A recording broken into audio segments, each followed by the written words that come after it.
Hello दोस्तों, free classes पर आप सभी का फिर से स्वागत है। आज हम एनसीईआरटी क्लास 10th के विज्ञान विषय के अध्याय 4 कार्बन एवं उसके यौगिक के पार्ट 2 वीडियो को देखेंगे। तो आज हम पार्ट 2 वीडियो में कार्बन सर्वतोमुखी प्रकृति के कैसे होते हैं इस बिंदु पर भी चर्चा करेंगे और कैसे कार्बन जो होते हैं वो इलेक्ट्रॉनों की साझेदारी करके सहसंयोजी आबंध का निर्माण करते हैं और कैसे एक से अधिक यौगिकों का निर्माण करते हैं। इसके संतृप्त हाइड्रोकार्बन का निर्माण कैसे होता है, असंतृप्त हाइड्रोकार्बन क्या होते हैं, इसके जो संतृप्त है असंतृप्त है वो कैसे समन्वय का निर्माण करते हैं, कैसे श्रृंखलन का निर्माण करते हैं, इन सभी बिंदुओं पर पार्ट 2 वीडियो में हम चर्चा करेंगे। अगर आपको मेरा वीडियो पसंद आता है तो आप मेरे YouTube चैनल फ्री क्लासेज 504 को सब्सक्राइब कर सकते हैं और वहां पे जाकर सभी अध्यायों के प्लेलिस्ट बने हुए हैं, वहां पे आप देख सकते हैं सभी अध्यायों के। अगर वीडियो आपको अच्छा लगेंगे तो प्लीज़ लाइक एंड सब्सक्राइब भी कर दीजिएगा। तो आइए आज हम पार्ट 2 वीडियो को देखते हैं। पार्ट 2 में हमसे पहला क्या कह रहा है कि कार्बन की सर्वतोमुखी प्रकृति। तो कार्बन की जो सर्व जगह एक ही प्रकृति कैसे होती है, ये सभों के साथ मिलकर कैसे यौगिक का निर्माण करते हैं, इनके बारे में हम लोग चर्चा करेंगे। तो हमसे कह रहा है कि विभिन्न तत्वों एवं यौगिक में हमने इलेक्ट्रॉनों की साझेदारी द्वारा सहसंयोजी आबंध का निर्माण देखा। तो हमने पिछले पार्ट 1 में देखा था कि कैसे विभिन्न तत्व या यौगिक होते हैं वो अपने इलेक्ट्रॉनों की साझेदारी करके सहसंयोजी आबंध का निर्माण करते हैं। हमने सरल कार्बन यौगिक मीथेन की संरचना भी देखी। अध्याय के आरंभ में हमने देखा कि कितनी वस्तुओं में कार्बन पाया जाता है। हमने पार्ट 1 में देखा था, पार्ट 1 में कि जैसे कोई भी वस्तु को हम लोग देखते हैं तो कितनी भी वस्तुओं को देखा था, सभी वस्तुओं में अधिकांशतः कार्बन पाए जाते हैं, जबकि यह वायुमंडल और भूपरपट्टी में 0.02% पाए जाते हैं, जबकि वायुमंडल में यह 0.03% पाया जाता है। फिर भी सभी चीज़ों में अधिकांशतः कार्बन पाए जाते हैं, ऐसा क्यों? तो ये जो गुण होते हैं कार्बन में वही हमारा सर्वतोमुखी गुण कहलाते हैं, या कार्बन जो होते हैं सभी तत्वों के साथ मिलकर सहसंयोजी जो आबंध का निर्माण करते हैं और एक श्रृंखलन का भी निर्माण करते हैं। वस्तुतः हम स्वयं भी कार्बन के यौगिकों से बने हैं। हाल ही में रसायन शास्त्रियों द्वारा सूत्र सहित ज्ञात कार्बन यौगिकों की गणना की गई जो लगभग कई मिलियन आंकी गई है। अन्य सभी तत्वों के यौगिकों को एक साथ रखने पर भी इनकी संख्या उन सब से कहीं अधिक है। ऐसा क्यों? यह गुणधर्म केवल कार्बन में ही मिलता है, किसी और तत्व में नहीं। सहसंयोजी बंध की प्रकृति के कारण कार्बन में बड़ी संख्या में यौगिक बनाने की क्षमता होती है। तो जो कार्बन में सहसंयोजी बंध की प्रकृति होती है, इसीलिए कार्बन जो होते हैं कि बड़ी संख्या में यौगिक बनाते हैं और इनकी क्षमता भी होती है। कार्बन में 2 कारक देखे गए हैं। तो पहला हमारा है कि कार्बन के ही अन्य परमाणुओं के साथ आबंध बनाने की अद्वितीय क्षमता होती है, जिससे बड़ी संख्या में अणु बनते हैं। इस गुण को श्रृंखलन या कैटेनेशन कहते हैं। इन यौगिकों में कार्बन की लंबी श्रृंखला, कार्बन की विभिन्न शाखाओं वाली श्रृंखला अथवा वलय में व्यवस्थित कार्बन भी पाए जाते हैं। साथ ही कार्बन के परमाणु एक, द्वि अथवा त्रि आबंध से जुड़े हो सकते हैं। कार्बन परमाणुओं के बीच केवल एक आबंध से जुड़े कार्बन के यौगिक संतृप्त यौगिक कहलाते हैं।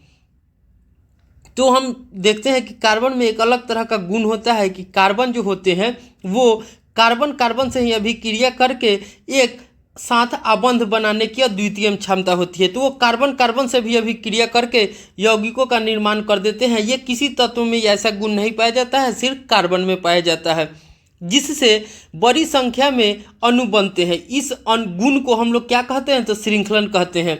तो कार्बन की जो ये प्रवृत्ति है वो क्या कहलाती है? श्रृंखलन कहलाती है। इनके जो यौगिक होते हैं उनमें कार्बन की लंबी श्रृंखला होती है, कार्बन की विभिन्न शाखाओं वाली भी श्रृंखला होती है, अथवा वलय में भी ये व्यवस्थित हो जाते हैं कार्बन। साथ ही कार्बन के एक परमाणु, द्विपरमाणु या त्रि आबंध से जुड़े हो सकते हैं। तो कार्बन जो होते हैं वो एक बंधन द्वारा भी जुड़े रह सकते हैं, द्विबंध द्वारा भी जुड़े रह सकते हैं और 3 बंधन द्वारा भी जुड़े रह सकते हैं। आगे हमसे कह रहा है कि कार्बन परमाणु के बीच केवल एक आबंध से जुड़े कार्बन को यौगिक को संतृप्त यौगिक कहते हैं। तो जो हमारा ये हो जाएगा, ये एक बंधन से जुड़ा हुआ है तो ये हमारा क्या कहलाता है, संतृप्त यौगिक कहलाता है, या इसे हम लोग एल्केन भी कहते हैं। क्या कहलाता है, ये संतृप्त यौगिक कहलाता है, या ये एल्केन समूह के होते हैं। द्वि अथवा त्रि बंध वाले कार्बन के यौगिक को असंतृप्त यौगिक कहलाते हैं। तो जो द्विबंध या त्रिबंध द्वारा जुड़े रहते हैं वो कार्बन के यौगिक को हम लोग क्या कहते हैं, तो असंतृप्त यौगिक कहते हैं। जैसा आप देख सकते हैं यहाँ कार्बन 2 बंध से जुड़ा हुआ है, यहाँ त्रिबंध से जुड़ा हुआ है, तो ये हमारा क्या कहलाते हैं, ये दोनों जो हो जाएंगे ये हमारा असंतृप्त कहलाते हैं। क्या कहलाते हैं, असंतृप्त यौगिक कहलाते हैं। कार्बन यौगिकों में जिस सीमा तक श्रृंखलन का गुण पाया जाता है वह किसी और तत्व में नहीं मिलता है। सिलिकॉन हाइड्रोजन के साथ यौगिक बनाते हैं जिनमें 7 या 8 परमाणुओं तक की श्रृंखला हो सकती है। तो जो सिलिकॉन होते हैं वो हाइड्रोजन के साथ यौगिक बनाते हैं तो उनमें 7 या 8 परमाणुओं तक की श्रृंखला हो सकती है, लेकिन यह यौगिक अति अभिक्रियाशील होते हैं। लेकिन जो श्रृंखलन से यौगिक बनते हैं वो अधिक अभिक्रियाशील होते हैं। कार्बन कार्बन बंध अत्यधिक प्रबल होता है, अतः यह अस्थायी होता है। फलस्वरूप अनेक कार्बन परमाणुओं के साथ आपस में जुड़े हुए अनेक यौगिकों प्राप्त होते हैं। अब हमारा दूसरा कारक क्या है, क्योंकि कार्बन की संयोजकता 4 होती है अतः इसमें कार्बन के 4 अन्य परमाणु अथवा कुछ अन्य एक संयोजक तत्वों के परमाणुओं के साथ आबंधन की क्षमता होती है। Oxygen, hydrogen, nitrogen, sulphur, chlorine तथा अनेक अन्य तत्वों के साथ कार्बन के यौगिक बनते हैं। फलस्वरूप ऐसे विशेष गुण वाले यौगिक बनते हैं जो अणु में कार्बन के अतिरिक्त उपस्थित तत्व पर निर्भर करते हैं। अधिकतर अन्य तत्वों के साथ कार्बन द्वारा बनाए गए आबंध अत्यंत प्रबल होते हैं। तो अधिकतर जो अन्य तत्वों के साथ जो कार्बन का यौगिक होता है, आबंध होता है, वो क्या होता है, तो बहुत प्रबल होता है, जिनके फलस्वरूप ये यौगिक अतिशय रूप से अस्थायी होते हैं। इसलिए ये यौगिक जो होते हैं वो स्टेबल होते हैं, अस्थायी होते हैं। कार्बन द्वारा प्रबल आबंधों के निर्माण एक कारण इसका छोटा आकार भी है। तो कार्बन का क्या है, तो जो आकार होते हैं वो छोटा भी होता है। इसके कारण इलेक्ट्रॉन के सहभागी युग्मों को नाभिक मजबूती से पकड़े रहता है।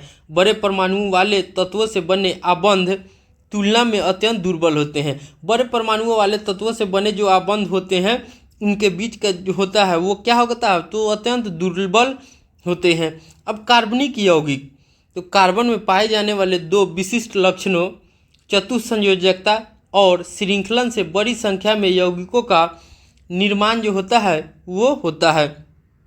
मूल रूप से इन यौगिकों को प्राकृतिक पदार्थों से प्राप्त किया गया था। यह समझा गया था कि ये कार्बन के यौगिक अथवा कार्बनिक यौगिक केवल सजीवों से ही निर्मित हो सकते हैं। तो शुरू में पाया गया था कि जो कार्बन के यौगिक अथवा कार्बनिक यौगिक है केवल सजीवों से ही निर्मित होते हैं। यह माना गया कि उनके जो संश्लेषण के लिए जीवन शक्ति आवश्यक थी, लेकिन 1828 में फ्रेडरिक ओहलर ने अमोनिया साइनाइड से यूरिया बनाकर इसे असत्य प्रमाण किया।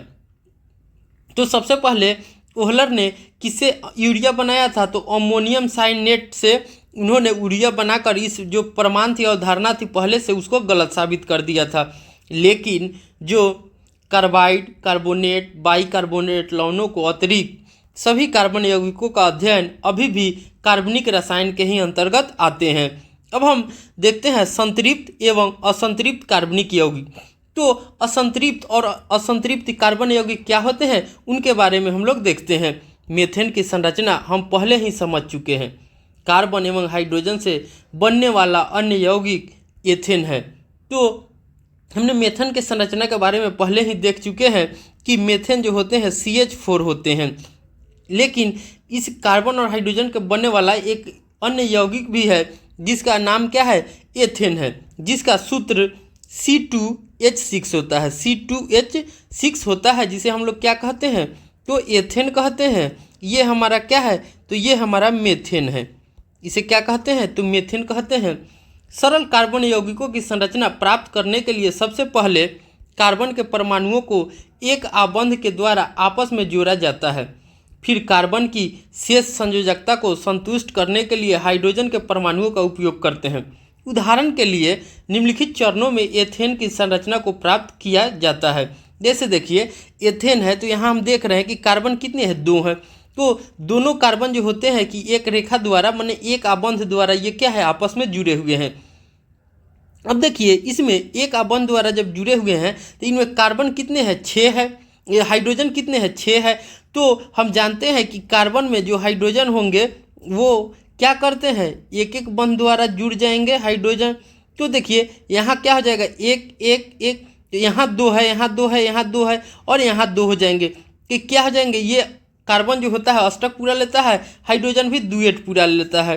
तो उसी तरह से यहाँ भी H हो जाएंगे, यहाँ भी H हो जाएंगे और ये भी H हो जाएंगे। ये हमारा जो है कि एथेन का संरचना सूत्र है। क्या है, एथेन का हमारा क्या है, संरचना सूत्र है। अब हम आगे देखते हैं, प्रत्येक कार्बन परमाणु की 3 संयोजकता असंतुष्ट रहती है। तो प्रत्येक कार्बन परमाणु की 3 जो संयोजकता है वो क्या है, असंतुष्ट रहती है। अतः प्रत्येक का आबंध 3 हाइड्रोजन परमाणुओं के साथ किया जाता है, जिससे निम्नलिखित प्राप्त होता है। जिससे हमें क्या प्राप्त होता है, इस तरह का संरचना प्राप्त होता है। 3 हाइड्रोजन परमाणुओं से जुड़े प्रत्येक कार्बन परमाणु एथेन की, जैसा कि यहाँ देख सकते हैं। ये अब देखिए यहाँ पे क्या है, 1 2 3 4 5 6 7 8। तो कार्बन क्या होता है, अपना 8 इलेक्ट्रॉन पूरा कर अष्टक पूरा लेता है। और हाइड्रोजन जो होते हैं वो भी अपना 2 इलेक्ट्रॉन पूरा कर क्या पूरा लेते हैं, डुएट पूरा लेते हैं। क्या पूरा लेते हैं, डुएट पूरा लेते हैं। और ये जो होते हैं कि हीलियम प्राप्त कर लेते हैं। जबकि ये हमारा कार्बन जो होता है वो क्या हो जाता है, नियॉन हो जाता है, नियॉन का अष्टक प्राप्त कर लेते हैं। एथेन की इलेक्ट्रॉन बिंदु संरचना को चित्र 4.6c में दर्शाया गया है। क्या आप इसी प्रकार प्रोपेन की संरचना चित्र कर सकते हैं, जिसका आणविक सूत्र C3H8 है। तो प्रोपेन जो होते हैं उनकी सूत्र है, संरचना सूत्र, आणविक सूत्र क्या होता है, C3H8। तो प्रोपेन की संरचना सूत्र क्या हो जाएगी, तो C क्यों, क्योंकि 3 कार्बन है।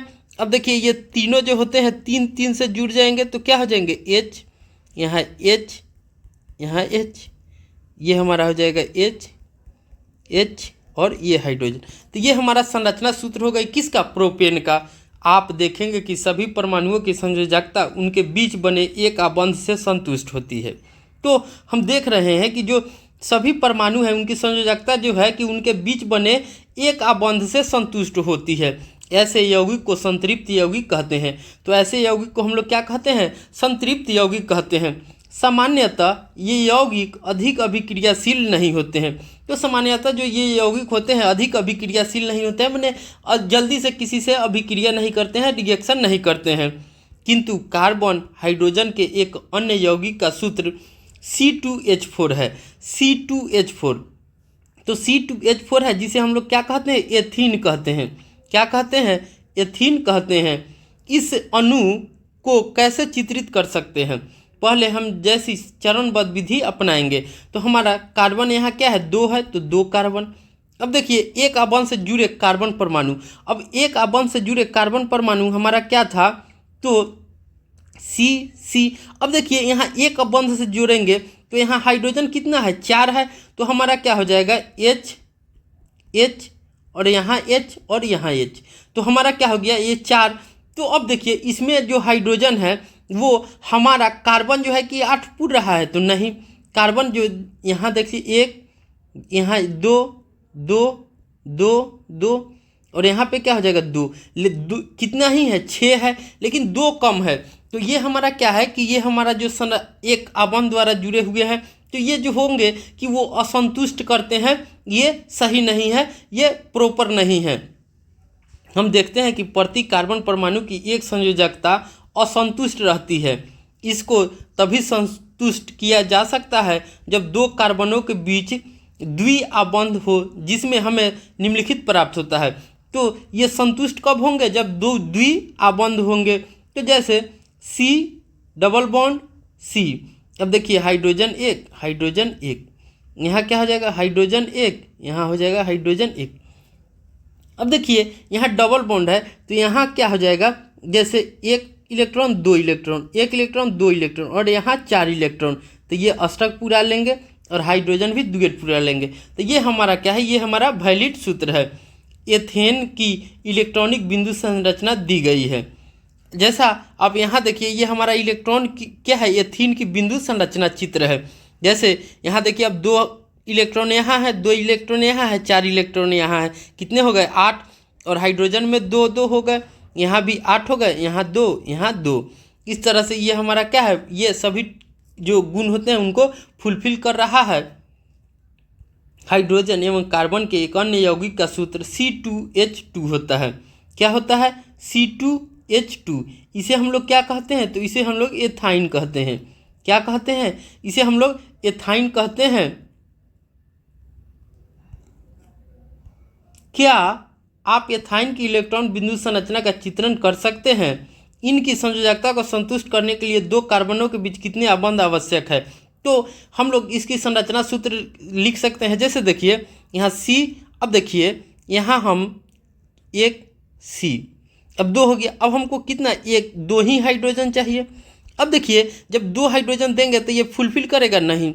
जब इसको हम लोग डबल बॉन्ड देते हैं तो एक हाइड्रोजन इधर हो जाएगा, एक हाइड्रोजन ये हो जाए, ये भी फुलफिल नहीं करता है, क्योंकि अभी भी दो जो परमाणु है वो कम हो रहे हैं।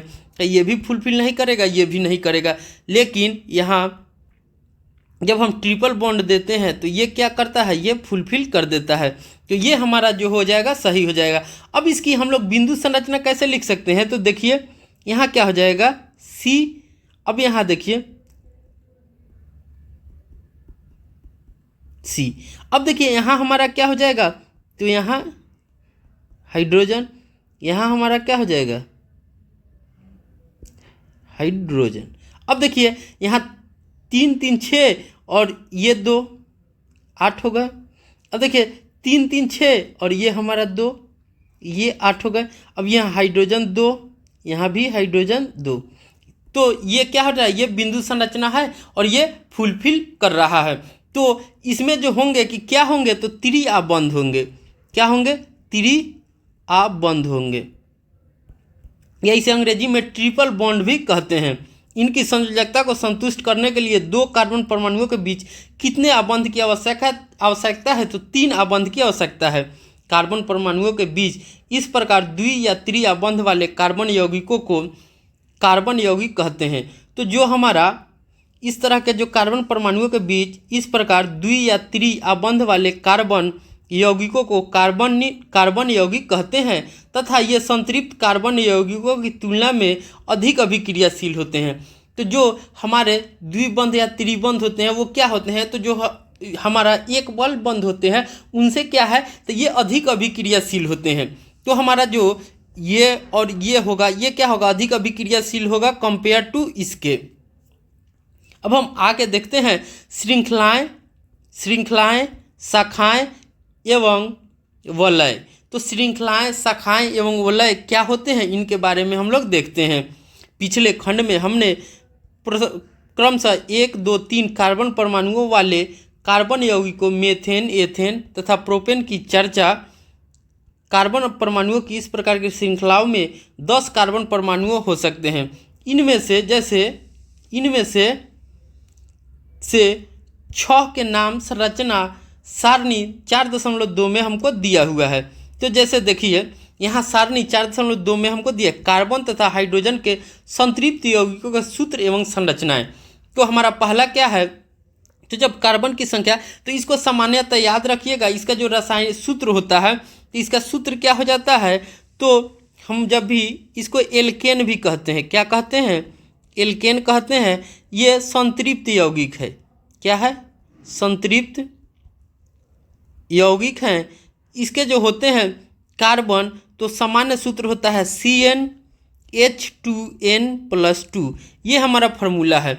अब देखिए यहाँ कार्बन, यहाँ n जो है कि हमारा नंबर ऑफ कार्बन है। n क्या है, कार्बन की संख्या। n हमारा क्या है, कार्बन की संख्या है हमारा N। अब देखिए अगर हम N के जगह 1 रखते हैं तो क्या हो जाएगा C1, यहाँ क्या हो जाएगा H4, तो हमारा क्या हो गया CH4, जिसे हम लोग क्या कहते हैं तो मेथेन कहते हैं, मेथेन कहते हैं। इसी तरह से आप 2 रखिएगा तो क्या होगा C2H, 4 दूना 8 हो जाएगा, 6 हो जाएगा। ये हमारा क्या हो जाता है एथेन होता है। अगर आप 3 रखिएगा तो हमारा क्या हो जाएगा प्रोपेन हो जाएगा C3, और 3 दूना 6 2 8 C3H8 हो जाएगा। तो इसी तरह से आप लिख भी लीजिएगा अगर ध्यान हो। अब हम आगे देखते हैं, जैसे देखिए हमारा पहला क्या है, कार्बन 1 रखेंगे तो मेथेन सूत्र हो जाएगा CH4, ये हमारा क्या है तो संरचना सूत्र है। आगे हमारा 2 नंबर में क्या आता है एथेन C2H6, ये संरचना सूत्र है। अब देखिए 3 नंबर में प्रोपेन C3H8, ये संरचना सूत्र है। 4 नंबर में ब्यूटेन C4H10, और ये संरचना सूत्र है, आप ध्यान दीजिएगा। ये हमारा 5 है पेंटेन C5H12।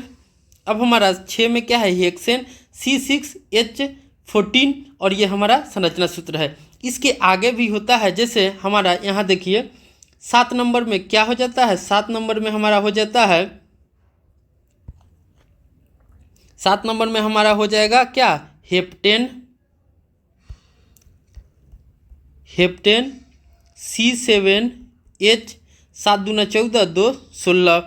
8 नंबर में क्या हो जाता है तो हमारा 8 नंबर में हो जाता है ऑक्टेन।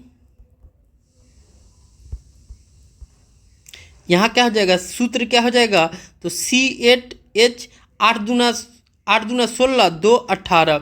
9 में क्या हो जाता है नोनेन, नोनेन C9H20। उसके बाद 10 नंबर में हमारा क्या हो जाता है डेकेन C10H22। ये हमेशा याद रखिएगा 1 से लेकर 10 तक, 1 से लेकर 10 तक हमेशा याद होना चाहिए। क्या क्या हो जाएगा methane, ethane, propane, butane, pentane, hexane, heptane, octane, नोनेन, decane. फिर से सुन लीजिए methane, ethane, propane, butane, pentane, hexane, heptane, octane, नोनेन, decane. ये 10 तक आप याद रखिएगा। अब आप कहिएगा कि इसकी संरचना सूत्र सर कैसे लिखेंगे, तो यहाँ मान लीजिए हमने डेकेन को लिया, तो डेकेन में कार्बन कितने हैं 10 है, तो देखिए 1 2 3 4 5 6 7 8 9, अब यहाँ हो गए 10। अब देखिए 3 3 6 3 ने 1 10। अब क्या हो जाएगा तो एक इधर हाइड्रोजन, एक इधर और एक इधर। अब साइड साइड में आप 3 3 हाइड्रोजन को दे दीजिए, आसानी से सीखते हैं। अब देखिए 6 हाइड्रोजन को हमने लिख दिया, अब इस सब पर एक एक देते चले जाइए।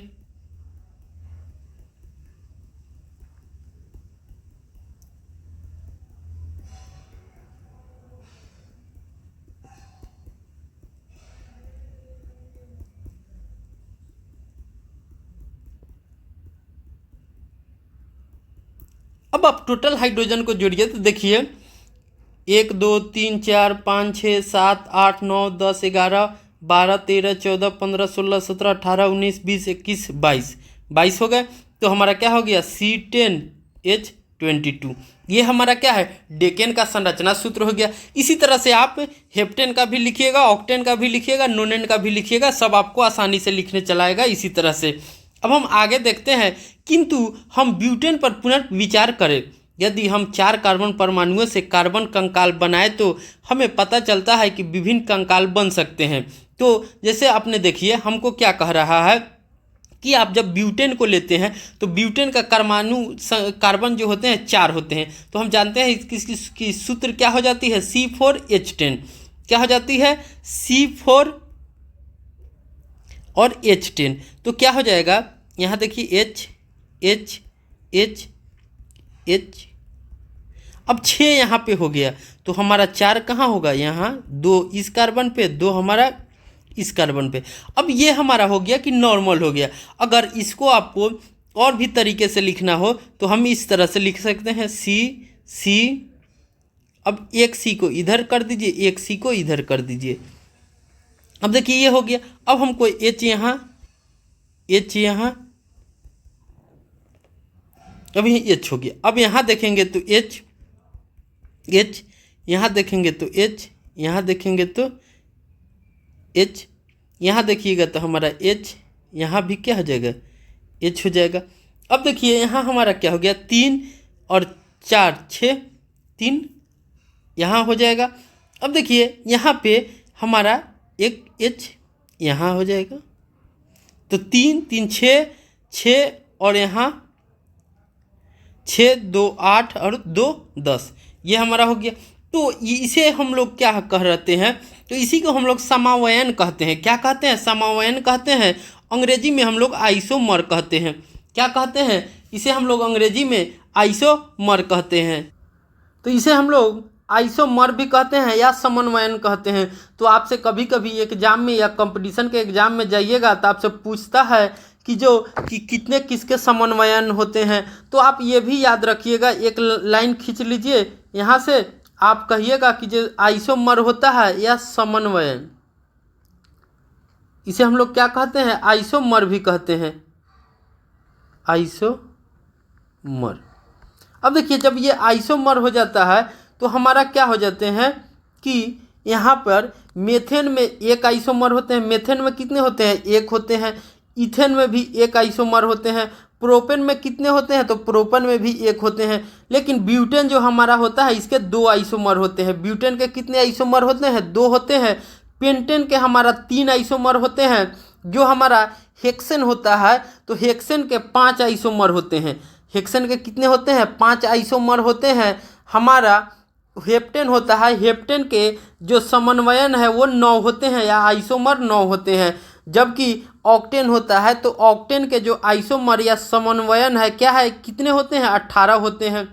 नोनेन जो होते हैं उनके समन्वयन 35 होते हैं या आइसोमर कितने होंगे, 35 होंगे। जो डेकेन होते हैं उसके आइसोमर कितने होते हैं, तो 75 होते हैं या 75 होते हैं, या इसे समन्वयन भी कहते हैं। तो ये भी डाटा जो है कि आप हमेशा याद रखिएगा। अब हम आगे देखते हैं, हम देखते हैं कि इन दोनों संरचनाओं में एक ही सूत्र C4H10 है, समान आणविक सूत्र, लेकिन विभिन्न संरचनाओं वाले ऐसे यौगिक संरचनात्मक समन्वयन कहलाते हैं। तो ऐसे यौगिक जो होते हैं जिनके आणविक सूत्र जो होते हैं वो समान होते हैं, लेकिन विभिन्न संरचनाएं वाले अलग अलग होते हैं, संरचना अलग अलग होती है, ऐसे यौगिक क्या कहलाते हैं, समावयन कहलाते हैं, या इसे हम लोग अंग्रेजी में आइसोमर भी कहते हैं। क्या कहते हैं अंग्रेजी में, आइसोमर भी कहते हैं।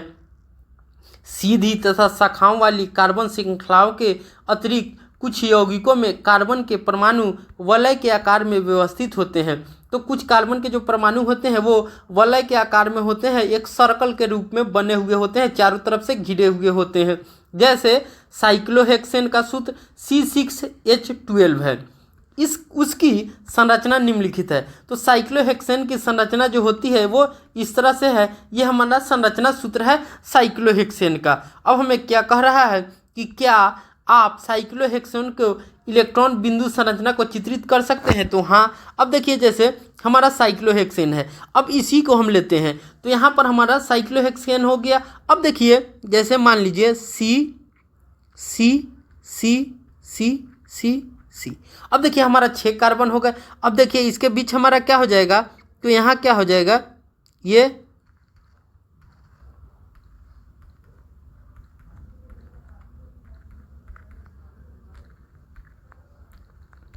ये हो गए। अब देखिए हाइड्रोजन हमको चाहिए, तो हाइड्रोजन क्या है, तो H पहला जो है ना 2, अब इसमें देखिए क्या हो जाएंगे,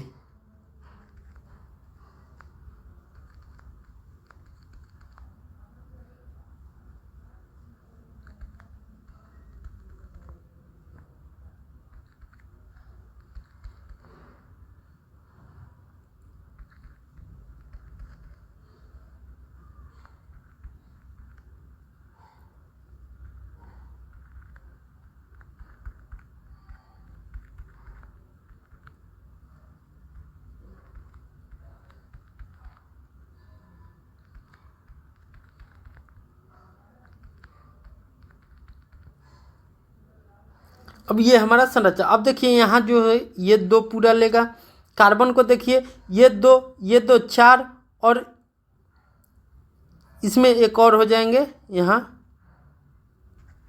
और ये हो गए 2 2 4 2 6, जैसे ये भी आप देख सकते हैं। तो ये हमारा क्या हो जाएगा, ये हमारा 4 2 6 और 2 ये 8, ये क्या हो जाएंगे 8 हो जाएंगे।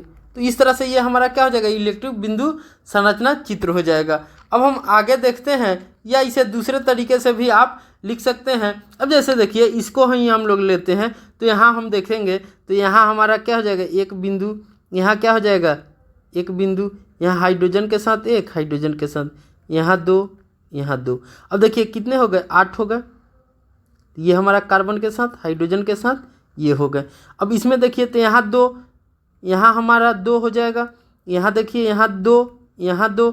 अब ये देखिए ये हमारा 8 हो जाएगा। यहाँ हाइड्रोजन के भी 2 हो गए। अब यहाँ इसमें देखिएगा तो जैसे यहाँ देखिए 2, ये 2, ये 2 और ये 2, ये सब मिलकर कितने हो गए, 8 कार्बन के हो गए, हाइड्रोजन के भी 2 हो गए। तो ये हमारा क्या हो जाता है, ये हमारा बिंदु इलेक्ट्रॉन बिंदु संरचना हो जाता है। आगे हमसे कह रहा है सीधी श्रृंखला, शाखित श्रृंखला तथा चक्रीय कार्बन यौगिक सभी संतृप्त अथवा असंतृप्त यौगिक हो सकते हैं, जैसे बेंजीन की संरचना। अब ये हमारा है, ये बेंजीन C6H6 है। क्या है, C6H6 है। ये भी आप हमेशा याद रखिएगा। और ये जो है कि बेंजीन की संरचना सूत्र है। केवल कार्बन एवं हाइड्रोजन वाले ये सभी कार्बन यौगिक हाइड्रोकार्बन कहलाते हैं। तो जो केवल कार्बन एवं हाइड्रोजन वाले सभी के यौगिक जो होते हैं वो क्या कहलाते हैं, हाइड्रोकार्बन कहलाते हैं। इनमें से संतृप्त हाइड्रोकार्बन एल्केन कहलाते हैं। और इनमें से जो संतृप्त हाइड्रोकार्बन होते हैं उन्हें हम क्या कहते हैं, तो उन्हें हम एल्केन कहते हैं। क्या कहते हैं, एल्केन कहते हैं। और जो असंतृप्त हाइड्रोकार्बन होते हैं जिनमें एक या अधिक दोहरे आबंध होते हैं एल्कीन कहलाते हैं। क्या कहलाते हैं, एल्कीन कहलाते हैं। एक या अधिक त्रिबंध वाले जो होते हैं उन्हें हम एल्काइन कहते हैं। तो एल्केन के जो पहला होते हैं यौगिक हमारा क्या होता है, मेथेन होता है। एल्केन के पहला जो यौगिक होता है वो मेथेन होता है। एल्कीन के जो पहला होता है वो हमारा क्या होता है, एथीन होता है। एल्काइन का जो हमारा होता है वो पहला क्या होता है, तो एथाइन होता है। ये पहला सभी का, तीनों का ये जो होते हैं वो संतृप्त होते हैं, जबकि एथीन में डबल बॉन्ड होते हैं। जो एल्काइन होते हैं उनमें 3 बंध होते हैं, ये इथाइन कहलाते हैं। जैसे हमने देखा था CC1 ये रहेंगे तो C डबल बॉन्ड, ये हमारा एथाइन लिखेंगे तो ट्रिपल बॉन्ड ये होता है।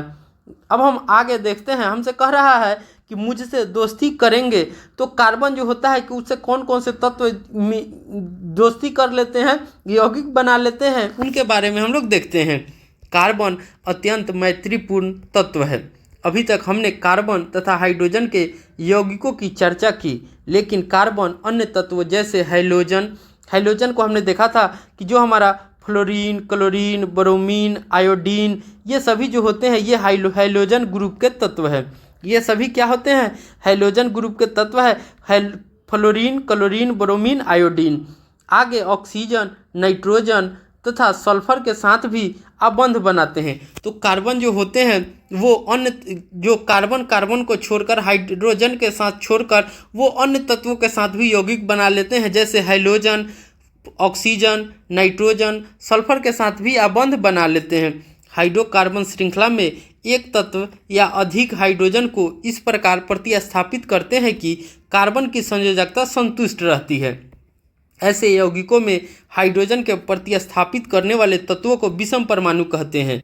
तो हम देखते हैं कि जो हमारे हाइड्रोकार्बन होते हैं, यह तत्व जो होते हैं एक या अधिक हाइड्रोजन को इस प्रकार प्रतिस्थापित करते हैं कि कार्बन की संयोजकता क्या होती है, वो संतुष्ट हो जाती है, सेटिस्फाइड हो जाती है। तो ऐसे यौगिक में हाइड्रोजन को प्रतिस्थापित करने वाले तत्वों को हम लोग क्या कहते हैं, विषम परमाणु कहते हैं। क्या कहते हैं, विषम परमाणु कहते हैं। यह विषम परमाणु कुछ प्रकार्यात्मक समूहों में भी उपस्थित होते हैं। तो कुछ विषम परमाणु जो होते हैं वह प्रकार्यात्मक समूह में भी उपस्थित होते हैं, जैसा कि सारणी 4.3 में हमको दिखाया गया है। यह विषम परमाणु वे प्रकार्यात्मक समूह जिनमें यह उपस्थित होते हैं यौगिकों को विशिष्ट गुण प्रदान करते हैं। यह गुण कार्बन श्रृंखला की लंबाई और प्रकृति पर निर्भर नहीं होते हैं। फलस्वरूप यह प्रकारक समूह फंक्शनल ग्रुप कहलाते हैं। तो ये क्या कहलाते हैं? इन्हें हम लोग अंग्रेजी में फंक्शनल ग्रुप भी कहते हैं और हिंदी में इसे प्रकार्यात्मक समूह भी कहते हैं। तो ये जो होते हैं कि कार्बन श्रृंखला की लंबाई और प्रकृति पर निर्भर नहीं करते हैं। सारणी 4.3 में कुछ महत्वपूर्ण प्रकार्यात्मक समूह हैं वो दिए गए हैं। एकल आरेख के द्वारा समूह की मुक्त संयोजकता अथवा संयोजकताएं दर्शाई गई हैं। हाइड्रोजन के एक या अधिक अणुओं को प्रतिस्थापित करके इस संयोजकता के द्वारा प्रक्रियात्मक जो समूह है वो कार्बन श्रृंखला के साथ जुड़े रहते हैं। जैसे यहाँ देखिए, ये हमारा कुछ फंक्शनल ग्रुप दिया हुआ है कार्बन के यौगिक में। तो यहाँ विषम परमाणु हमारा क्या है? क्लोरो और ब्रोमो है। क्या है? हाइड्रोजन समूह का है, क्लोरो ब्रोमो है। ये क्या है? तो एल्केन है। तो प्रक्रियात्मक समूह जो होंगे फॉर्मूला क्या हो जाता है? सी और बी। तो मान लीजिए ये मेथेन के साथ अभिक्रिया करेगा तो क्या हो जाएगा? C4 और ये जो हाइड्रोक्लोरो है ये अभिक्रिया करेगा Cl, तो क्या हो जाता है कि CH3Cl हो जाएगा। इसे हम लोग क्या कहेंगे? तो इसे हम लोग क्लोरोमेथेन कहेंगे। क्या हो जाएगा? ये हमारा क्या हो जाएगा? क्लोरोमेथेन हो जाएगा।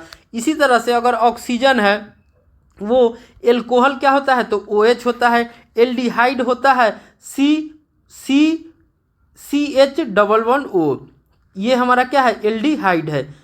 ये हमारा एल्डिहाइड है। कीटोन हमारा क्या होता है? तो CO। और ये है हमारा कार्बोक्सिलिक अम्ल है, जो ये सूत्र है इसका, ये भी हमेशा याद रखिएगा। तो इनसे मिलकर यौगिक का निर्माण होता है।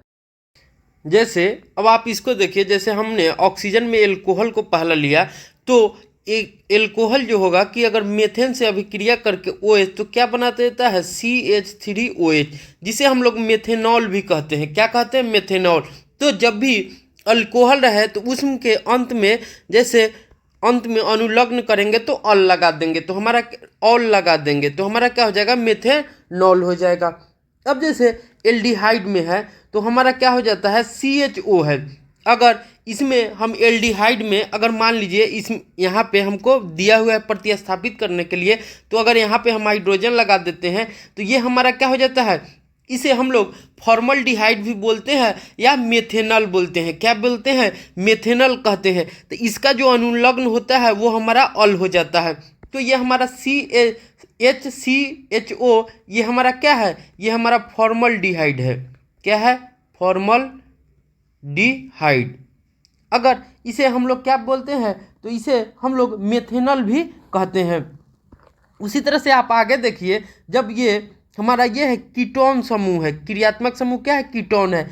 तो यहाँ क्या है? C और डबल बॉन्ड O। तो इधर अगर हम 2 लगाएंगे तो हमारा क्या होगा? CH3, और इधर भी हमको CH3 लिखना होगा, क्योंकि जो कीटोन समूह होते हैं उसमें मेथेन और एथेन जो होते हैं वो एग्जिस्ट नहीं करते हैं, ने उनके साथ नहीं प्रॉपर बैठते हैं। तो हमारा कीटोन समूह का पहला जो अथी होता है वो हमारा क्या हो जाता है? प्रोपेनोन हो जाता है। क्या हो जाता है? प्रोपेनोन हो जाता है। तो हमारा ये क्या है? तो ये हमारा प्रोपेनोन का स्ट्रक्चरल फार्मूला है। अगर सूत्र में हम लिखेंगे तो हमारा क्या हो जाएगा? C2H6CO, या हम ऐसे लिख सकते हैं C2H5CHO। CO हो जाएगा। क्या हो जाएगा? CO हो जाएगा, यहाँ 6 हो जाएंगे। ये हमारा क्या हो जाएगा? सूत्र होगा। अगर इसी तरह से आप 4 नंबर कार्बोक्सिलिक अम्ल को लीजिएगा तो क्या होता है? COOH। ये कार्बोक्सिलिक अम्ल है। तो जब ये मेथेन से अभिक्रिया करता है, मेथेन से अभिक्रिया करेगा तो क्या बना देता है? ये एथेनोइक अम्ल बना देता है। क्या बना देता है? एथेनोइक अम्ल बना देता है, जिसे हम लोग एसिटिक अम्ल भी कहते हैं। तो CH3OH हमारा क्या है? ये एसिटिक अम्ल है या एथेनोइक अम्ल है? एथेनोइक अम्ल। अगर इसका दूसरा नाम हम लोग देख सकते हैं तो इसका दूसरा नाम क्या होगा? Carboxy ethane. क्या हो जाएगा? कार्बोक्सी एथेन इसका दूसरा नाम हो जाएगा, या कार्बोक्सी मेथेन। अब मेथेन होगा, यहाँ CH4 है, कार्बोक्सी मेथेन हो जाएगा। क्या हो जाएगा? कार्बन ऑक्सी मेथेन हो जाएगा। अब देखिए, जैसे आपने इसको अगर हमने प्रोपेन को लेते हैं, जैसे प्रोपेन को लेंगे तो हमारा प्रोपेन का क्या हो जाता है? सी कार्बन कितने होते हैं, तो कार्बन जो होंगे प्रोपेन में 3 होते हैं, तो हम 3 कार्बन को ले लेते हैं। अब देखिए सी यहाँ क्या हो जाता है OH। अब यहाँ कितने हो जाएंगे, तो H 3 हो जाएंगे, यहाँ H कितने हो जाएंगे, 2 हो जाएंगे, यहाँ 2 हो जाएंगे। तो हमारा फॉर्मूला क्या हो जाता है, C2H5COOH। ये हमारा क्या हो जाएगा, तो ये हमारा प्रोपनोइक अम्ल हो जाता है। इसी तरह से हम बहुत सारे यौगिकों को लिखते हैं और उसका नामकरण करते हैं। तो जो हमारे एल्केन है, एल्कीन है, एल्काइन है, इन सभी के साथ हम मिलकर प्रकार्यात्मक समूह को मिलाकर यौगिक बनाते हैं और उनका नामकरण करते हैं। अब हम आगे समजातीय श्रेणी देखते हैं। तो हमसे कह रहा है कि आपने देखा कि कार्बन परमाणुओं को आपस में जोड़कर विभिन्न लंबाई की श्रृंखला बनाई जा सकती है। ये श्रृंखलाएं शाखित हो सकती है। साथ ही इन कार्बन श्रृंखलाओं में स्थित हाइड्रोजन तथा अन्य परमाणुओं को उपरोक्त किसी भी प्रकार्यात्मक समूहों से प्रतिस्थापित किया जा सकता है। एल्कोहल जैसे प्रकार्यात्मक समूह की उपस्थिति कार्बन यौगिक के गुणधर्मों को तय करती है, चाहे कार्बन श्रृंखला की लंबाई कुछ भी हो। जैसे CH3OH ये क्या है, हमारा मेथेनॉल है। C2H5OH ये हमारा क्या है, एथेनॉल है। C3H7OH हमारा क्या है, प्रोपेनॉल है। C4H9OH हमारा क्या है, ब्यूटेनॉल है। रासायनिक गुणधर्म में अत्यधिक समानता है। तो ये सभी जो होते हैं कि एल्कोहल के प्रकार्यात्मक समूह के यौगिक है, इसीलिए जो इनके रासायनिक गुणधर्म होते हैं वो अधिकतर सामान्य होते हैं, समानताएं होती हैं उनमें। अतः यौगिकों की ऐसी श्रृंखला जिनमें कार्बन श्रृंखला में स्थित हाइड्रोजन को एक ही प्रकार का प्रकार्यात्मक समूह प्रतिस्थापित करता है, उसे समजातीय श्रेणी कहते हैं।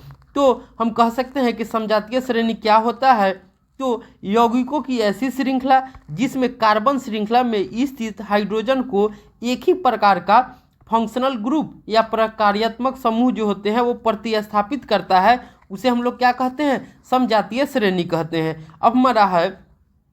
अब हम सारणी 4.2 में वर्णित समजातीय श्रेणी को देखेंगे। यदि हम उत्तरोत्तर यौगिकों के सूत्रों को देखेंगे, जैसे CH4C2H6 ये हमारा क्या है, मेथेन है। ये हमारा क्या है, एथेन है। तो मेथेन एथेन में देखते हैं तो इनमें CH2 का इकाई अंतर है, तो CH2 का इन दोनों में अंतर है। उसी तरह से देखिए C2H6 ये क्या है, हमारा एथेन है। C3H8 ये हमारा क्या है, प्रोपेन है। मेथेन एथेन प्रोपेन ब्यूटेन ये सभी याद रखिएगा। तो ये हमारा क्या है, प्रोपेन है। इनमें भी CH2 का इकाई अंतर है। अब हम आगे देखते हैं अगले युग्म प्रोपेन C3H8 और ब्यूटेन C4H10 में क्या अंतर है, तो इसमें भी हम देखते हैं तो CH2 इकाई का अंतर है। क्या आप इन युग्मों के आणविक द्रव्यमानों में अंतर ज्ञात कर सकते हैं, तो हाँ, वो कैसे, तो हम जानते हैं कि कार्बन का द्रव्यमान कितना होता है, 12 होता है, और हाइड्रोजन का द्रव्यमान कितना होता है, 1 होता है। अब देखिए कार्बन है तो 12 और हाइड्रोजन यहाँ 2 है, तो कितना हो जाएगा, 2 हो जाएगा, तो क्या हो जाएगा, 14। अगर आप देखिएगा तो कितना का अंतर हो जाएगा, सब में 14 का अंतर हो जाएगा, सब में 14 का अंतर हो जाएगा। जैसे आप एक हम लोग करके देखते हैं, जैसे मान लीजिए हमने मेथेन लिया तो 12 और हाइड्रोजन कितना लिया, 4 लिया, तो 4 × 4 क्या हो जाएंगे, हमारा 4 हो जाएंगे CH4 का, तो इसका क्या हो जाएगा, 18 आ गया। अब देखिए C2H6 के लीजिए, अब इसमें देखिए तो क्या हो जाएगा, हमारा 12 होता है, तो 2 × 12 जोड़ कितना हो जाएगा, 6 × 1। अब देखिए 12 दूना 24 और यहाँ 6 कितना हो जाएगा, 30 हो, 6 कितने हो गए, 30 हो गए, 12 × 4 16 होगा। अब हमारा 30 हो गए। अब देखिए 30 में से 16 को घटाएंगे तो हमारा क्या आ जाएगा, 14 आ जाएगा। तो सभी में इकाई द्रव्यमान में कितना अंतर हो जाएगा, 14 का अंतर होता है। क्या अब जैसे कार्बन परमाणविक द्रव्यमान 12 U होता है, हाइड्रोजन का परमाणविक द्रव्यमान क्या है, 1 U है। तो इसी प्रकार एल्किन को समजातीय श्रेणियों को देखिए, श्रेणी का पहला सदस्य एथीन है। तो एल्किनों में समजातीय श्रेणी में एथीन जो होता है कि उसका पहला सदस्य है, जिसके बारे में हम पहले ही अनुभाग 4.2.1 में अध्ययन कर चुके हैं। एथेन का सूत्र क्या है, तो एथेन का सूत्र हम जानते हैं C2H6 होता है। एथेन का उत्तरोत्तर सदस्य के सूत्र C3H6 C4 H8 तथा C5H10 है। क्या इनमें से H2 का इकाई अंतर है? तो हाँ, इनमें भी CH2 का इकाई अंतर है। क्या आपको इन यौगिकों में कार्बन हाइड्रोजन के परमाणुओं की संख्या के बीच कोई संबंध प्रतीत होती है? तो हाँ, जो होते हैं कि यहाँ पर कार्बन को जो परमाणु होते हैं, अगर 3 है तो हाइड्रोजन के यहाँ डबल हो जा रहे हैं, 6 हो जा रहे हैं। तो ये क्या है, तो आप देख सकते हैं एल्कीनो का सामान्य सूत्र हमारा क्या होता है, तो CnH2n। जैसे आपको मेथेन को लिखना है तो क्या हो जाएगा, कार्बन कितना हो जाता है 1, हाइड्रोजन कितना हो जाएगा, तो 2 × 1। अब हमारा क्या हो जाएगा, CH2 हो जाएगा। तो ये कहीं से एग्जिस्ट नहीं करता है। क्या करता है, हाइड्रोजन जो होते हैं ये कहीं से एग्जिस्ट नहीं करता है। तो सबसे पहला हमारा क्या हो जाता है, एथेन हो जाता है।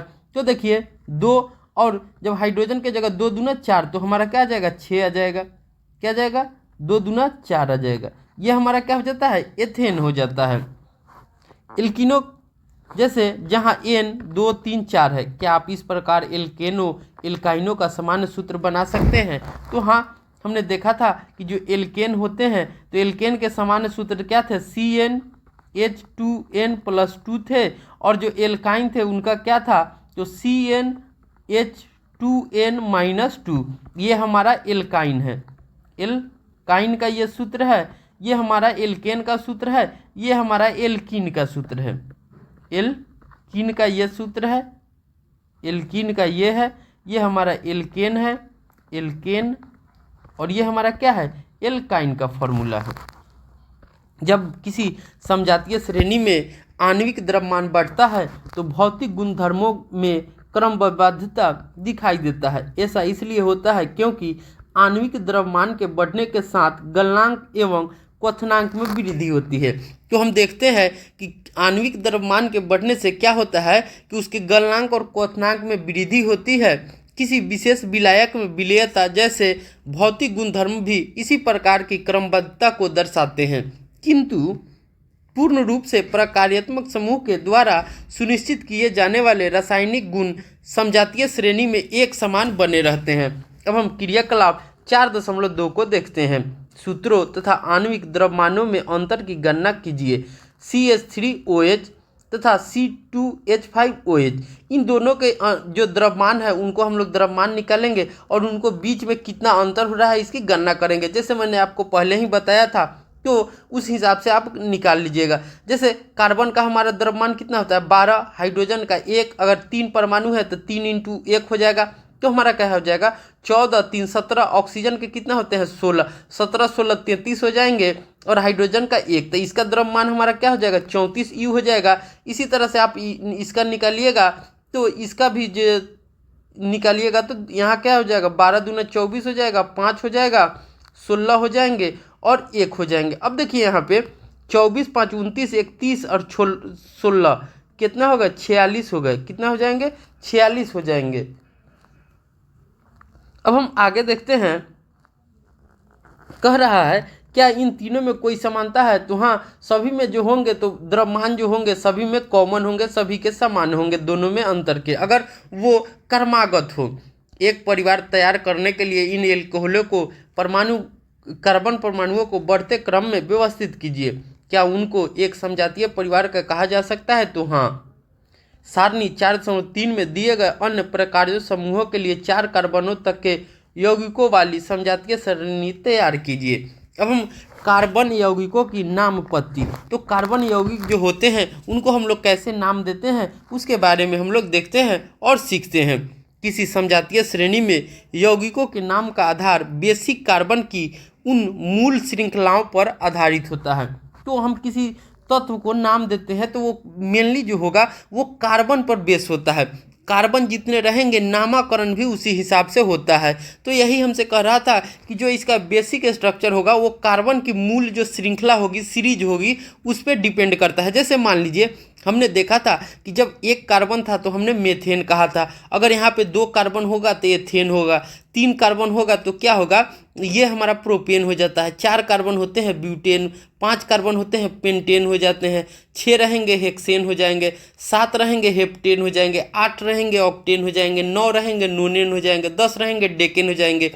तो जो कार्बन की ये जो श्रृंखला है इसी पे नामकरण डिपेंड करता है और इसी पे आधारित होता है। अगर हमसे 4 कार्बन दिया हुआ हो तो हम सबसे पहले इसकी कार्बन की श्रृंखला बनाएंगे और देखेंगे कि कितने कार्बन है। तो 1 2 3 4, तो 4 कार्बन को हम लोग क्या कहते हैं, तो हम जानते हैं मेथेन होता है 1 कार्बन, एथेन होता है 2 कार्बन, 3 होता है प्रोपेन और 4 जो हमारा होता है उसे हम लोग ब्यूटेन कहते हैं। तो यहाँ हमको कहेगा ब्यू। अब देखिए ये एक बॉन्ड है, ये हमारा क्या हो जाएगा, ब्यूट हो जाएगा।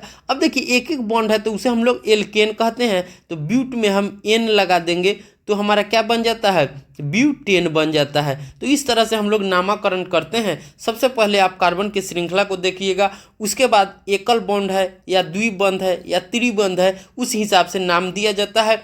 अगर आपको क्रियात्मक समूह दिया हो या प्रकार्यात्मक समूह दिया हो तो उसी हिसाब से नाम दिया जाता है। जैसे हमने देखा था आगे प्रकार्यात्मक समूह में कि कुछ हाइड्रोजन ग्रुप थे, कुछ कीटोन थे, कुछ एल्डिहाइड थे, कुछ एल्कोहल थे, कुछ जो थे कि कार्बोक्सिलिक अम्ल थे। तो उस हिसाब से सबसे पहले हम कार्बन के जो सीरीज होंगे उसको श्रृंखला के आधारित तो चूज कर लेंगे। जहाँ पे ये क्रियात्मक समूह लगे होंगे उसको हम लोग पहले 1 नंबर प्रायोरिटी देंगे, सबसे पहले उसी को प्रायोरिटी देंगे। उसी के हिसाब से हम लोग कार्बन के श्रृंखला का नामकरण करेंगे। जैसे आप देख लीजिए हमको सी दिया हुआ है और यहाँ पे हमको OH दिया हुआ है, मान लीजिए OH दिया हुआ है इसके साथ। अब देखिए यहाँ पे देखिएगा तो 1 2 3 कार्बन कितने हैं, 3 है। तो कार्बन 3 है लेकिन एल्कोहल जो हमारा है वो कहाँ लगा हुआ है, लास्ट में लगा हुआ है। तो कार्बन का जो नामकरण होगा इस तरह से हम नहीं करेंगे, हम लोग शुरुआत इस साइड से करेंगे। तो हमारा 1 ये हो जाएगा, 2 ये होगा, 3 ये होगा। अब देखिए हमारा पहला क्या हो जाएगा ये, अब कार्बन को हम लोग जोड़ेंगे तो 1 2 3, तो हमारा क्या हो जाएगा, ये हो जाएगा 3। अब 3 को हम लोग क्या कहते हैं, तो प्रो। अब हम और ये एल्कोहल है तो हम लोग क्या लगाते हैं, नॉल लगाते हैं। क्या लगाते हैं, नॉल। तो हमारा क्या हो जाएगा, प्रोपेनॉल। क्या हो जाएगा, प्रोपेनॉल। अगर अंग्रेजी में लिखना हो जैसे ये होता है प्रोपेन, तो ई हटा देंगे और OL लगा देंगे। क्या करेंगे, ई को हटा देंगे और एल को हम लोग लगा देते हैं। तो हमारा क्या हो जाएगा, प्रोपेनॉल हो जाएगा। तो इस तरह से हम लोग करते हैं और इस तरह से नाम लिखते हैं। आगे हमको कह रहा है कि जिनको प्रकार्यात्मक समूह की प्रकृति के अनुसार पूर्व लग्न या उपसर्ग, तो पूर्व लग्न का मतलब होता है कि किसी भी नाम के पहले लगेगा वो हमारा पूर्व लग्न कहलाएगा, किसी भी नाम के पहले लगेगा वो पूर्व लग्न कहलाएगा, और किसी भी नाम के बाद लगता है वो हमारा क्या कहलाता है, अनुलग्न या प्रत्यय कहलाता है। क्या कहलाता है, अनुलग्न या प्रत्यय कहलाता है, के द्वारा संशोधित किया गया हो। जैसे क्रियाकलाप 4.2 में लिए गए एल्कोहलों के नाम मेथेनॉल, एथेनॉल, प्रोपेनॉल, ब्यूटेनॉल। निम्नलिखित विधियों के द्वारा किसी कार्बन यौगिक का नामकरण किया जा सकता है। यौगिक में कार्बन परमाणुओं की संख्या ज्ञात कीजिए। तो किसी भी यौगिक को हमको नाम देना है या नामकरण करना है तो उसमें सबसे पहले हम क्या करेंगे, तो कार्बन परमाणु की संख्या ज्ञात करेंगे। क्या करेंगे, यौगिक में कार्बन परमाणु की संख्या को हम लोग पहले गिनेंगे, काउंट करेंगे कि कितना है। 3 कार्बन परमाणुओं वाले यौगिकों का नाम प्रोपेन होगा। तो हमने 1 से लेकर 10 तक के कार्बन परमाणुओं के नाम को देखे थे कि क्या क्या होते हैं और उनको सीखा भी था। तो वो हमेशा चार्ट जो होंगे, सारणी जो होंगे, याद रखिएगा। प्रकार्यात्मक समूह की उपस्थिति में इसको पूर्व लग्न अथवा अनुलग्न के साथ यौगिक के नाम को दर्शाया जाता है, सारणी 4.4 के अनुसार। अब हमारा तीसरा काम क्या होता है, तो यदि प्रकार्यात्मक समूह का नाम अनुलग्न के आधार पर दिया जाना हो तथा यदि प्रकार्यात्मक समूह के अनुलग्न का नाम स्वर A, E, O, I, O, U से प्रारंभ होता हो तो कार्बन श्रृंखला के नाम के अंत में ई हटाकर उसमें समुचित अनुलग्न लगाकर संशोधित करते हैं। जैसे कीटोन समूह की 3 कार्बन वाली श्रृंखला के निम्नलिखित विधि के नाम दिया जाएगा। जैसे 3 श्रृंखला वाली नाम होती है तो हम उसको क्या कहते हैं, प्रोपेन। अब प्रोपेन में से क्या करेंगे कि ई को हटा देंगे और कीटोन समूह है तो हम लोग 1 लगा देते हैं, तो हमारा क्या हो जाता है, प्रोपेनोन हो जाता है। क्या हो जाता है, हमारा प्रोपेनोन हो जाता है। अब हमारा चौथा काम क्या होता है कि असंतृप्त कार्बन श्रृंखला में कार्बन श्रृंखला के नाम दिए गए हैं। अंतिम एन को सारणी 4.4 के अनुसार इन या आइन में प्रतिस्थापित करते हैं। जैसे द्विआबंध वाली 3 कार्बन की श्रृंखला प्रोपीन कहलाएगी तथा त्रिबंध होने के प्रोपाइन कहलाएगी। जैसे हमारा एल्केन समूह को हमने देखा था तो वहाँ पे जो हमारा 3 कार्बन वाली थी उसे हमने क्या कहा था, प्रोपेन कहा था। क्या कहा था, प्रोपेन कहा था। तो जब ये हमारा क्या है, एकल बंध है, लेकिन जब हम द्विबंध को लिखेंगे तो हम क्या करेंगे कि प्रोपेन और ई को हटाकर हम लोग क्या लगा देंगे, ENE लगा देंगे, तो हमारा क्या हो जाएगा, प्रोपीन हो जाएगा। क्या हो जाएगा, प्रोपीन हो जाएगा। अगर हमको ये हमारा क्या हो जाएगा, तो ये हमारा डबल बॉन्ड हो जाएगा। अगर हमारा त्रिबंध है तो हम क्या करेंगे, प्रोपेन में से हम लोग क्या करेंगे कि ई को हटाकर क्या लगा देंगे, आइन लगा देंगे। क्या हो जाएंगे, आइन लगा देंगे, तो हमारा ये क्या हो जाएगा, प्रोपाइन हो जाएगा। क्या हो जाएगा, प्रोपाइन हो जाएगा। ये हमारा ट्रिपल बॉन्ड होगा। ये हमारा क्या हो जाएगा, ट्रिपल बॉन्ड होगा। अब हम सारणी 4.4 के कार्बनिक यौगिकों की नाम पद्धति को देखते हैं। तो यहाँ पे हमारा यौगिकों का प्रकार है, पूर्व लग्न है, अनुलग्न है। पूर्व लग्न पहले लगेगा, अनुलग्न बाद में लगेगा। और यहाँ पे हमको उदाहरण दिया हुआ है। जैसे मान लीजिए ये हमारा हाइलोएल्केन है, तो हाइलोएल्केन में हमारा क्या आ जाता है, हाइड्रोजन ग्रुप के जितने भी तत्व होते हैं वो हमारा हाइलो में आ जाता है। जैसे हमने हाइड्रोजन में देखा था तो हमारा क्या आता है, फ्लोरीन, क्लोरीन, ब्रोमीन, आयोडीन, ये सब क्या आता है, तो ये सभी जो होते हैं वो हाइलोएल्केन है। तो जैसे इनके पूर्व लग्न तो फ्लोरीन रहेगा हमारा, तो क्या हो जाएगा, फ्लोरो हो जाएगा, फ्लोरो हो जाएगा। अगर क्लोरीन है तो हमारा क्लोरो हो जाएगा, ब्रोमीन है तो हमारा ब्रोमो हो जाएगा, आयोडीन है तो हमारा क्या हो जाएगा, आयोडो हो जाएगा। क्या हो जाएगा, आयोडो हो जाएगा। ये क्या होंगे, तो ये सभी जो होते हैं वो पूर्व लग्न है। क्या है, पूर्व लग्न है। उदाहरण के लिए देखिए, जैसे हमने प्रोपेन, जैसे यहाँ देखिए 1 2 3 कितने कार्बन है, 3 है। तो 3 कार्बन वाली श्रृंखला को हम लोग क्या कहते हैं, प्रोपेन कहते हैं। क्या कहते हैं, प्रोपेन कहते हैं। तो हमने प्रोपेन लिख दिया। अब देखिए प्रोपेन, हमने 3 कार्बन की श्रृंखला को हमने प्रोपेन कहा और तो हमने प्रोपेन लिख दिया। लेकिन हम देख रहे हैं कि यहाँ पे Cl लगा हुआ है। हाइड्रोजन जो है कि यहाँ से एक हाइड्रोजन को प्रतिस्थापित करके एक जो अनुलग्न है क्रियात्मक समूह वो Cl लगा है। तो हम Cl को, अब हम जानते हैं कि जो हमारा Cl है वो क्या है, पूर्व अनुलग्न होगा। तो Cl को हम लोग क्या लिखते हैं, क्लोरो लिखते हैं, तो उसके पहले लिख देंगे। तो ये हमारा क्या हो जाएगा, क्लोरोप्रोपेन हो जाएगा। इसको और लिख सकते हैं CH3CH2Cl। ये हमारा क्या हो जाएगा, CH3CH2CH2Cl, या इसे शॉर्ट फॉर्म में लिख सकते हैं C3H। देखिए 3 2 5 2 7, तो क्या हो जाएगा C3H7 और Cl। ये हमारा क्या है, तो ये हमारा क्लोरोप्रोपेन है। अब आगे देखिए, यहाँ देखिए इसमें भी 3 श्रृंखला है, तो ये क्या हो जाएगा, प्रोपेन हो जाएगा। अब देखिए इसके पहले क्या लगा है, Br लगा है, तो ये हमारा क्या हो जाएगा, ब्रोमोप्रोपेन हो जाएगा। इसका सामान्य सूत्र क्या हो जाएगा, तो C3H7Br, ये हमारा क्या है, तो ब्रोमोप्रोपेन है। अब दूसरा में देखिए, जैसे एल्कोहल है, अनुलग्न हमारा क्या होगा, OL होता है। अनुलग्न क्या होता है, OL होता है। अब देखिए यहाँ पे हमारा कार्बन का श्रृंखला सबसे पहले देखते हैं। तो यहाँ देखिए 1 2 3 है तो क्या होता है, प्रोपेन होता है। 3 है तो क्या है, प्रोपेन होता है। अब इसमें अनुलग्न लगा है, क्रियात्मक समूह क्या है, एल्कोहल है। तो एल्कोहल में तो हम लोग जानते हैं कि इसमें अगर एक प्रोपेन है तो उसमें हम अनुलग्न क्या लगाते हैं, ओल लगाते हैं। तो ये हमारा क्या हो जाता है, प्रोपेनॉल हो जाता है। अगर इसको सामान्य सूत्र में लिखना हो तो हम क्या लिखेंगे, C3H7OH, ये हमारा क्या हो जाता है, प्रोपेनॉल हो जाएगा। अब हमारा तीसरा है एल्डिहाइड। तो एल्डिहाइड जो होते हैं उसका अनुलग्न जो होता है अल लगता है, मैंने बाद में हम लोग क्या लगाएंगे, अल लगाएंगे। अब जैसे देखिए यहाँ पर कार्बन कितने हैं, 3 है। तो 3 कार्बन वालों को हम लोग क्या कहते हैं, प्रोपेन कहते हैं। क्या कहते हैं, प्रोपेन कहते हैं। अब देखिए यहाँ पे हमारा एल्डिहाइड लगा हुआ है CHO। अब यहाँ पे CHO लगा है तो हम क्या लगाएंगे, अल लगाएंगे। तो प्रोपेन में जब हम अल लगा देते हैं तो हमारा क्या हो जाता है, प्रोपेनॉल हो जाता है, प्रोपेनॉल हो जाता है। इसको सामान्य सूत्र में हम लोग क्या लिख सकते हैं, तो यहाँ लिख सकते हैं C2H5CHO, ये हमारा क्या हो जाएगा, प्रोपेनॉल हो जाएगा। अब देखिए कीटोन समूह है, तो कीटोन समूह में हम जानते हैं कि क्या हमारा होता है, CO होता है। क्या होता है, CO होता है। अब देखिए CO होता है। अब यहाँ हम लोग सबसे पहले क्या हो जाएगा, प्रोपेनॉल, 3 कार्बन 1 2 3, तो प्रोपेन।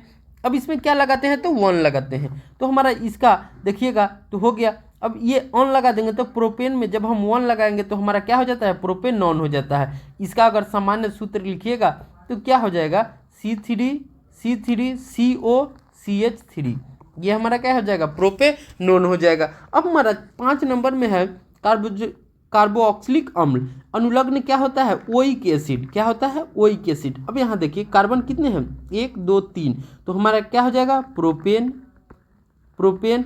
अब हम इसमें अनुलग्न क्या लगा देंगे, कार्बोक्सिलिक अम्ल है, मतलब COOH है। अब देखिए इसको कार्बोक्सिलिक, अब प्रोपेन है तो इसमें हम क्या लगा देंगे, ओइक लगा देंगे, ओइक। अब देखिए क्या हो जाएगा, प्रोपेनोइक अम्ल हो जाएगा। क्या हो जाएगा, प्रोपेनोइक अम्ल हो जाएगा। अब हम 6 नंबर को देखते हैं, ये हमारा एल्कीन है। तो एल्कीन में हम जानते हैं कि इन हमारा अनुलग्न लगता है। तो यहाँ देखिए 1 2 3, 3 कार्बन को हम लोग प्रोपेन कहते हैं।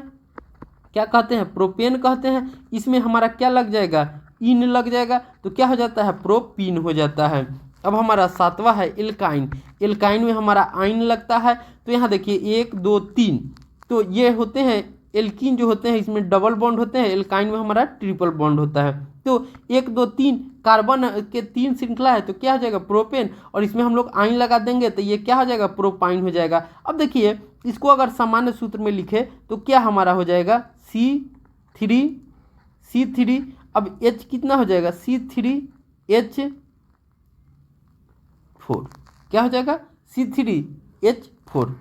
देखिए 3 और 1 4, अगर इसको आप लिखिएगा तो क्या हो जाएगा, C3, और देखिए H कितना है, 3 2 5 1 6। ये हमारा प्रोपेन का सूत्र है, ये हमारा प्रोपाइन का सूत्र है। अब हम इस तरह से सारे बिंदुओं पर हमने चर्चा कर ली। अब हम इसके प्रश्नों को देखते हैं और उन्हें समझते हैं। अब हमारा पहला प्रश्न में कह रहा है कि पेंटेन के आप कितने संरचनात्मक समन्वयों को चित्रण कर सकते हैं या आइसोमर का चित्रण कर सकते हैं। तो हम जानते हैं कि पेंटेन के लिए कितना होता है, तो 3 समन्वय या आइसोमर होता है। तो कैसे चित्रण कर सकते हैं, तो आप देखिए जो पेंटेन होता है इसका मतलब क्या होता है, उसमें कार्बन जो है कि 5 है। तो 1 2 3 4 और 5 कार्बन हो गए। अब एक हमारा सामान्य सूत्र होता है, इधर से देखिएगा तो हाइड्रोजन एक एक करके हो जाएगा।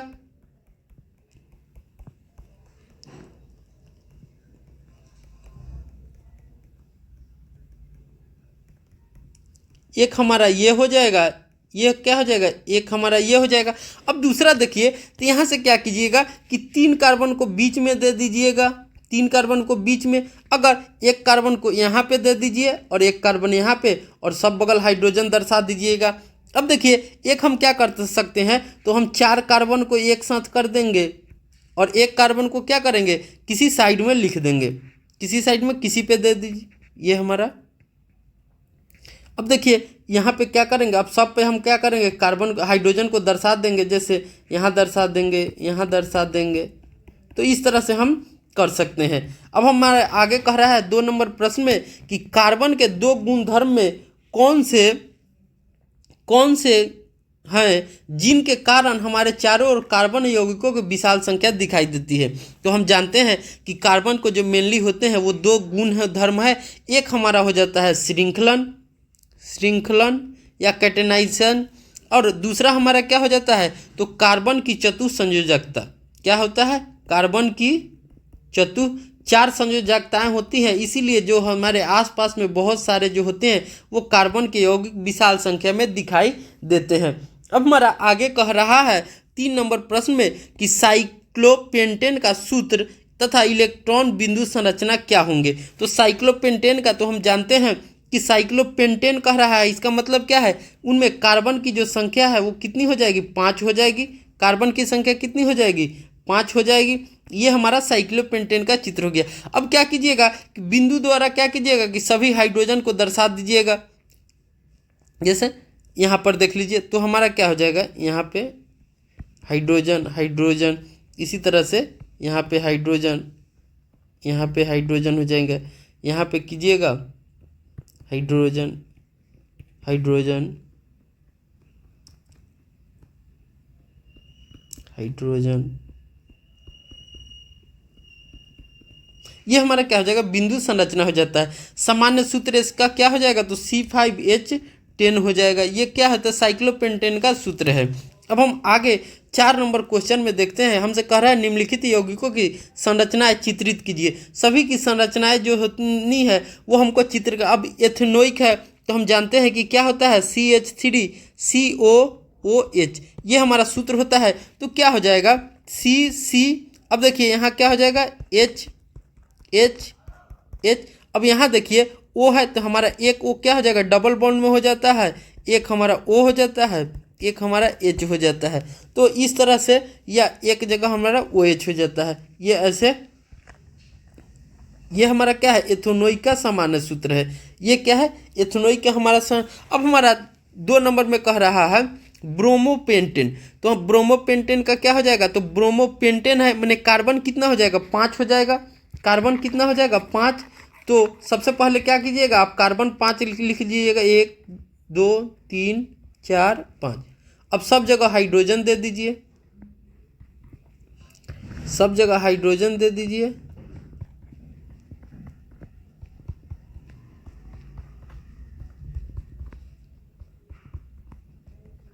और यहाँ पे क्या कीजिएगा, ब्रोमो है तो Br दे दीजिए, ये हमारा ब्रोमोपेंटेन। इसी तरह से ब्यूटेनोन का है तो ब्यूटेनोन का आपको क्या जानते हैं कि कार्बन की कितनी संख्या होगी, तो कार्बन की 4 होगी। तो क्या हो जाएगा, C। अब देखिए ब्यूटेनोन है, ये मतलब क्या हो कि ये कीटोन समूह का है। तो यहाँ क्या हो जाएगा, हाइड्रोजन को अब दे दीजिए सब जगह।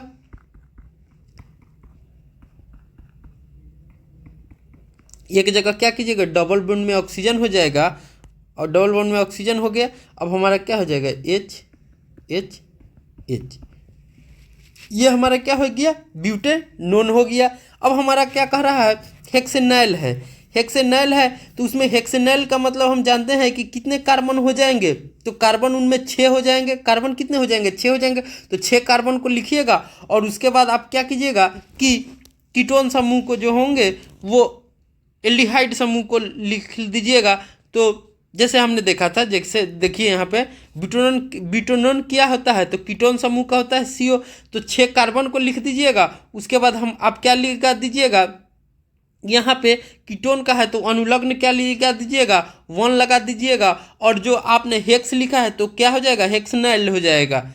इसी तरह से आप लिखिएगा। अब हमारा आगे है कि 5 निम्नलिखित यौगिकों का नामकरण कीजिए। अब हमको नामकरण करना है, तो नामकरण के लिए आप देखिए यहाँ पे सबसे पहले हम क्या देखते हैं, तो कार्बन कितने हैं। तो कार्बन कितने हैं, तो यहाँ पे देखिए 1 2, कार्बन कितने हैं, 2। तो 2 को हम लोग क्या कहते हैं, एथेन कहते हैं। 2 को हम लोग एथेन कहते हैं। अब देखिए यहाँ पे क्या लगा हुआ है, Br लगा हुआ है, मैंने हाइलो ग्रुप है तो ब्रो। अब ब्रोमो को हम लोग कहाँ लिखते हैं, तो पूर्व लग्न करते हैं। तो क्या ब्रोमो को हम लोग पहले लिख देंगे, तो हमारा क्या हो जाएगा, ब्रोमो एथेन हो जाएगा। क्या हो जाएगा, ब्रोमो एथेन हो जाएगा। अब यहाँ पे आप देखिए दूसरा में, तो ये क्या है, ये हमारा क्या है, ये तो ये जो हम देख रहे हैं वो हमारा एल्डिहाइड ग्रुप है। ये हमारा क्या है, एल्डिहाइड है। अब इसमें H लगा है तो ये हमारा क्या हो जाएगा, मेथेनॉल हो जाएगा। क्या हो जाएगा, 1 कार्बन है तो 1 कार्बन को हम लोग क्या कहते हैं, मेथेन कहते हैं। और उसमें क्या लग जाएगा, ऑल लग जाएगा, तो क्या हो जाएगा, मेथेनॉल हो जाएगा। क्या हो जाएगा, मेथेनॉल हो जाएगा। अब हमारा तीसरा कह रहा है, तो इसमें देखिए कार्बन कितने हैं, 1 2 3 4 5 6। तो 6 कार्बन है तो क्या होता है, हेक्सा होता है, हेक्सेन कहते हैं। अब 6 कार्बन को हम लोग हेक्सेन कहते हैं। अब यहाँ देखिए कि हमारा क्या है, ट्रिपल बॉन्ड है, ट्रिपल बॉन्ड है यहाँ पे। तो हमारा क्या हो जाता है, ट्रिपल बॉन्ड के लिए हम हेक्सेन और इसमें क्या लगाते हैं, आइन लगाते हैं, तो हमारा दोनों मिलकर क्या हो जाता है, हेक्साइन हो जाएगा। क्या हो जाएगा, हेक्साइन हो जाएगा। यही हमारा नामकरण होगा। तो मिलते हैं अगले वीडियो पार्ट 3 में। तब तक के लिए इतना ही। अगर कोई आपको इस अध्याय से जुड़े हुए कोई समस्या है या कमेंट है या किसी चीज़ को समझने में दिक्कत हो रही है तो आप कमेंट सेक्शन में लिख सकते हैं। आपको जो सवाल है या जिज्ञासा हो उसको बेहतर तरीके से आपको समझाया जाएगा और बताया जाएगा। अगर आपको कोई परेशानी हो तो इस पर हम लोग जो नामकरण होते हैं या जो क्रियात्मक समूह है, फंक्शनल ग्रुप है, इस पर एक और विस्तृत वीडियो बनाएंगे ताकि आपको समझने में और आसानी हो और दिक्कत ना हो। तो मिलते हैं अगले वीडियो में, तब तक के लिए बाय।